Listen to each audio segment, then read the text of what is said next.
उद्याच्याला 3 आणखीन उद्याच्या दिवस मध्ये राज्यातला पावसाचा जोर राहणार आहे, म्हणून हा अंदाज लक्षात येतो। महाराष्ट्रातला जोर म्हणजे महाराष्ट्रामधील मराठवाड्यातला म्हणजे मराठवाड्यापर्यंत जोर उद्याच्याला कमी होईल, पण हे जोर परत उत्तर महाराष्ट्राकडे जाणार म्हणजे जवळपास 2, 3, 4च्या दरम्यान उत्तर महाराष्ट्राकडे पुन्हा हेच या स्वरूपाचा पाऊस पडणार आहे। ओढे नदी नाले वाहणारा पाऊस पडणार आहे, मुसळधार पडणार आहे, अतिवृष्टी होणार आहे, म्हणून नदीकाठच्या लोकांनी सतर्क राहावे, काळजी घ्यावी।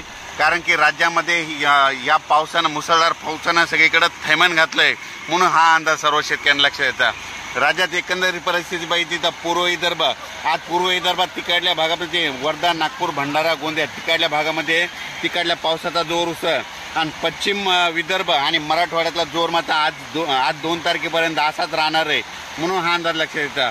हा पाऊस लगेच आज काय होणार आहे की जालना, नगर तसेच असा करत नाशिककडे जाणार आहे, म्हणून नाशिककडच्या शेतकऱ्यांना एक विनंती, नदीकाठच्या लोकांनी सतर्क करावे।